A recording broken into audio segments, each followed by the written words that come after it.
First, first of all, I'd like to welcome you. This is a video produced by the Washington School Counselors Association for counselors that are interested in pursuing recognized ASCA model program status from the American School Counselors Association.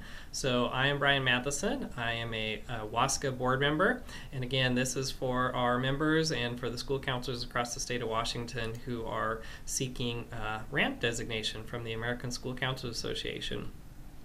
There is another video for our very first meeting, and this is our second meeting. Our first meeting was pretty much an overview of the process and the support we can provide through the Washington School Counselors Association.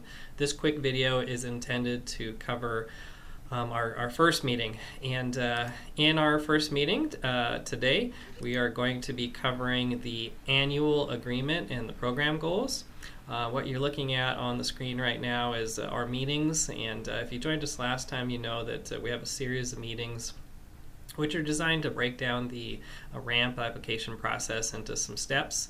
There's a number of ways of going about this process, but we have just chosen a few steps that made sense for us, and today we'll be covering the annual agreement and the program goals. Now, one thing we want to let you know, and this is new, we just developed this, is that we have developed a notebook table of contents. And basically, the idea behind this, we got the idea from some things happening in the Sumner School District, so we want to thank them. And what we did is we broke down the RAMP process into steps, specifically articulating exactly what needs to be done under each of the 12 components. So you can see here, this is in our Dropbox. So again, if you are part of our WSCA RAMP cohort, you have access to everything that's in our Dropbox, including this document. You can email Brian Matheson to get access to our Dropbox or be a part of our regular meetings. I send emails out regularly for our meetings. So this is in there as well.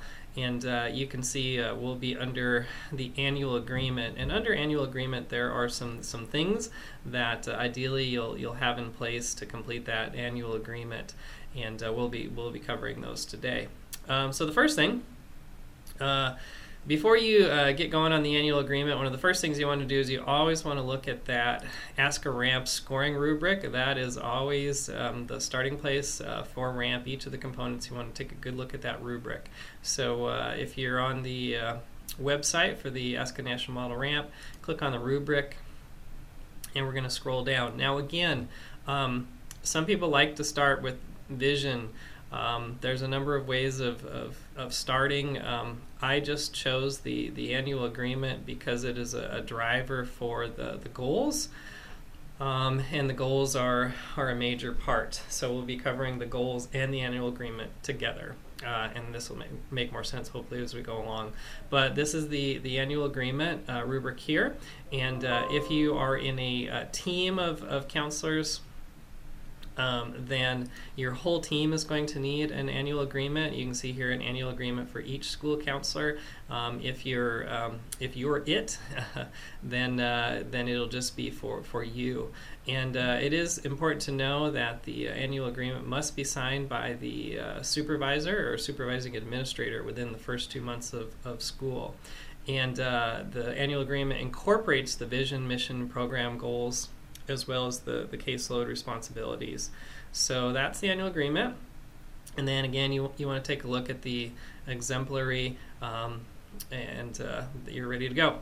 The next part then you want to go over, and under the templates, you can see that they have set out templates. Now sometimes in a school district you'll have created your own annual agreement. Maybe you're working with some type of annual agreement already. That's great, but for the purposes of RAMP, you will need to use the template from the American School Counselors Association. So it's right there on the website. You can click on it, and it'll come right down as a Word document. Now you might find that you need to adapt the template. Sometimes the template will fit perfectly for your circumstances, you're building your students. Other times you might need to adapt the template a bit. So I did find that I adapted the template, and that's okay. You can obviously do that. The next thing, you are going to want to have an idea what types of professional development that you typically do or you're interested in doing, and ideally that professional development will line up with your program goals. So again, if your program is focusing on certain things, certain improvement areas for students, then your professional growth would hopefully follow along those lines. For instance, in my building, I work with the college-bound scholarship students along with my colleagues, and the college-bound scholarship students are a focus of one of our program goals, as well as our Closing the Achievement Gap goal. So I went to a couple different types of professional development for college-bound. So that's how that ties together. You also want to have a copy of each counselor's specific responsibilities. Again, if you're in a building with a number of counselors, usually you'll call this a duties list or some other document with a similar title, just a list of what everybody does. And again, if you're just by yourself, you might want to start jotting down the things that you're responsible for. This can include, for instance, building commitments that you have, leadership positions, committees that you're on.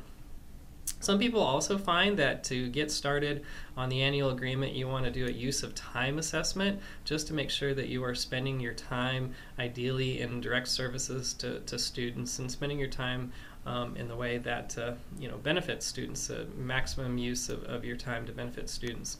So those three pieces are optional, but I do highly recommend them to move forward with the annual agreement.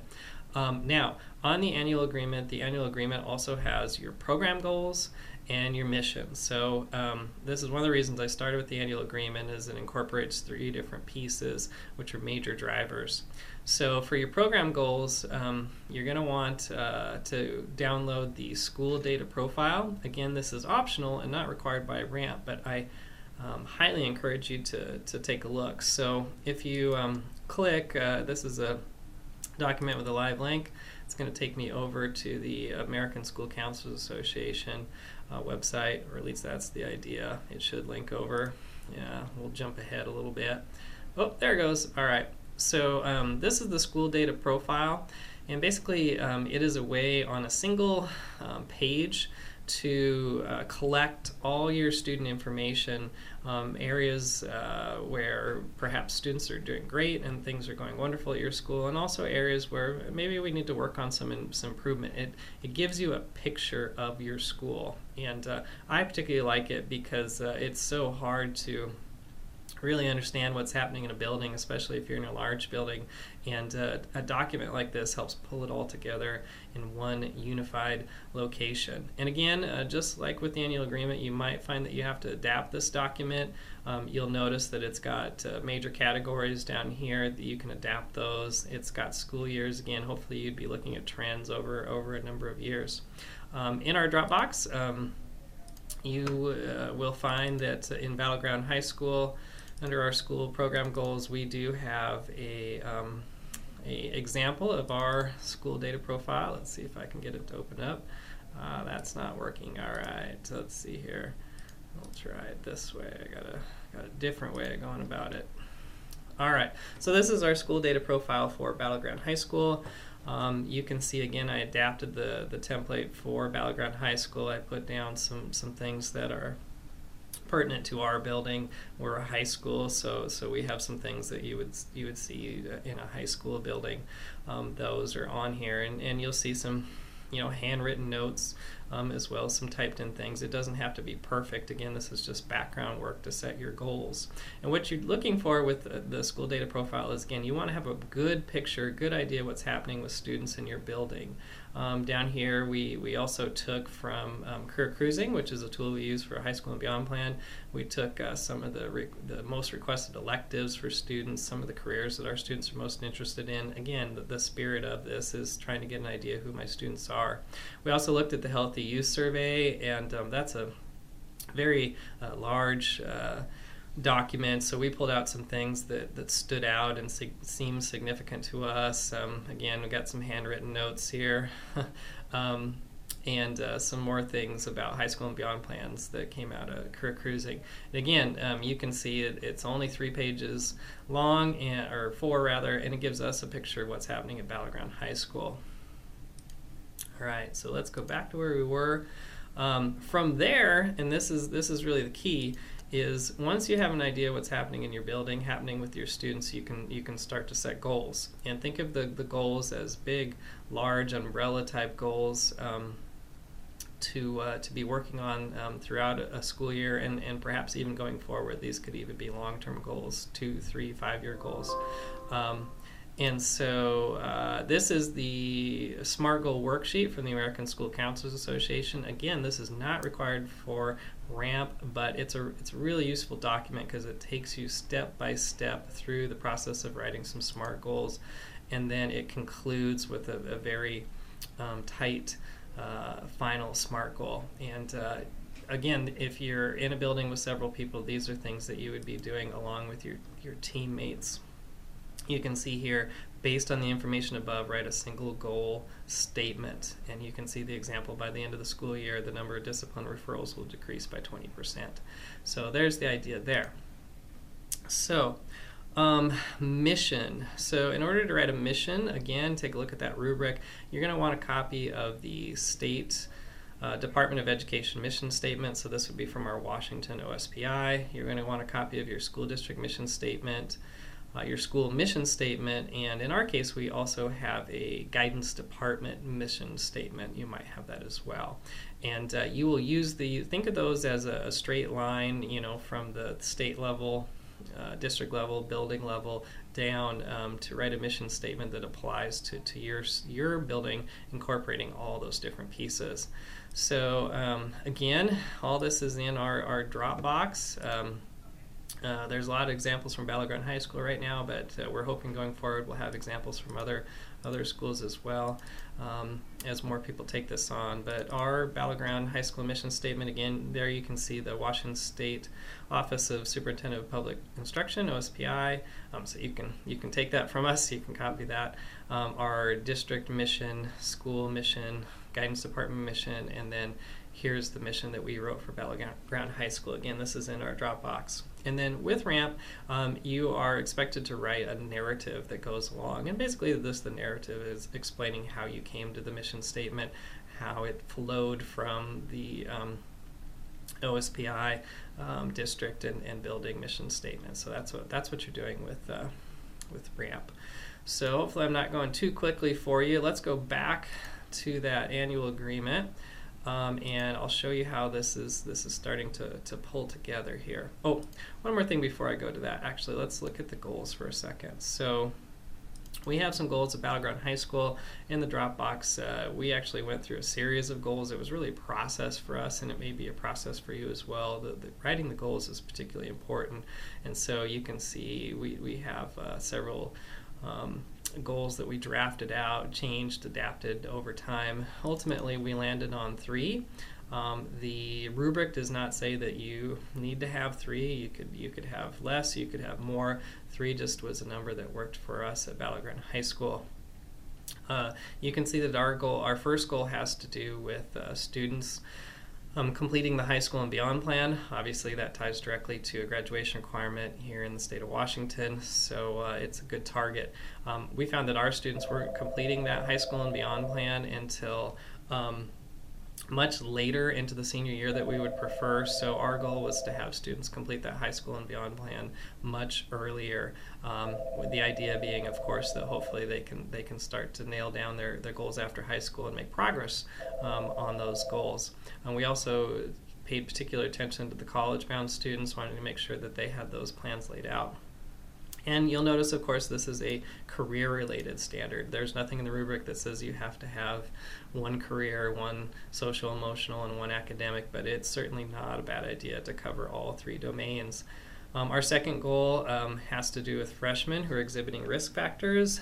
We took data out of a program that we have access to, Homeroom, and we are going to identify students who are at risk based on a variety of factors. We're going to put them into small groups, and then from there hopefully reduce that risk factor, keep them on track for earning a high school diploma. And then our last goal is very much a social emotional one. We did a survey with all freshmen having to do with hope, engagement, and well-being. It's a Gallup student poll. I can get you a link to it, or you can Google it. And we then initiated a series of lessons with the freshmen, and we're going to do a follow-up survey to see how students are now doing after a series of social, emotional, and some academic lessons to see if they increased on this pre and post assessment that we did with them. So again, there's no right or wrong way to do this. Follow the rubric, but these are the three big, broad umbrella type goals that we had, and they do cover all three domains in our case. So let's go back to that annual agreement now. And hopefully pull this together, show you how it all works. So in the Dropbox, I have my annual agreement and colleagues. I haven't put our other colleagues in there, but they'll get in there. So at the top of my annual agreement, you'll see the mission statement. So again, you must have the mission statement, so you must develop the mission statement. We talked about that. That goes right in, copy and paste into the annual agreement. Then the program goals, copy and paste, go right in the annual agreement. Again, that's a critical piece. Your goals are such a driver for other things that you're going to do. Remember that your goals are in an umbrella, and under that umbrella you'll have your lessons, your closing the achievement gap, action plans, your small groups, all your interventions and work really fall under those big broad goals. Use of time is pretty straightforward. You will likely find yourself copy and pasting from the recommended time allocations from the ASCA National Model. But again, this goes back to that time task analysis. If you're not spending your time in the way that spends mostly direct services with students, you might need to take a look. You might not be quite ready to ramp, and that's a goal that you can then work forward. Advisory council, when we were filling out our annual agreement, we didn't have all the details of the advisory council quite set yet, but we did know when we planned to meet. And you can see here we had our 3 meetings set throughout the school year, just kind of spread them out, pick some dates that work for us. And as it turns out, we actually are going with 4 dates, but at the time we had the 3. This is just a checkbox indicating that you've begun to work on your action plans, your results reports. Remember that the annual agreement is a communication device. Ideally, you're communicating with your building principal or your supervisor about what you plan to do for students and your plan going forward into the school year.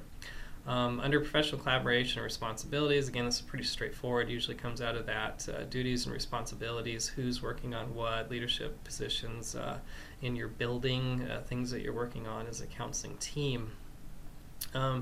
Then here, this is very unique to me. These are things that I do in my building, so I'm breaking out and putting down things that I work on in our building. And ideally, again, these line up with the goals, so you can see, you know, I'm meeting with the college-bound students, which is one of our goals. I'm working on RAMP, which is our big overarching goal. And so you can see things that I'm doing. Now again, if you're in a team, one thing that you can do is create one template for the team. Some things will stay consistent, like your mission will be the same for every team member. Your goals will be the same for every team member, but your caseload and your specific responsibilities will vary. So what we did is we created one template, emailed it out to the team, or you could also use Dropbox or Google Forms, and then you just you type on there. Also on the annual agreement, there's some information about budget, supplies, and materials. As you might guess, in some buildings, that's an issue. You want to discuss that with your administrator. These are the supplies that we need to move forward with our goals. Professional development is similar. Again, it's a communication device. We are wanting to talk to our building administrator, let him or her know that, you know, to move forward on our goals, this is the type of professional development that we need to move forward. And then there are other people in your building that help move your program forward, other staff members, but also could be community volunteers. So again, those people go in there and their roles and responsibilities. Remember that with RAMP, someone else will be reading this, and you're trying to give them a window into what's happening in your building, a big picture, if you will, and so they need to see the other players in that big picture of your school counseling program. I skipped over this real fast, the school counselor availability office organization. Again, For us, that's not a big deal, but in other buildings, perhaps that's a discussion item. Maybe you're on a block schedule, maybe you've extended the school day to meet new graduation requirements, and maybe different counselors are coming in during different periods of time. You're flexing your schedules. That might be a lengthy discussion in some buildings, a communication. And then down here again, you'll sign. Again, if you're in a building with multiple people, everyone will sign, and then your principal or supervisor will sign.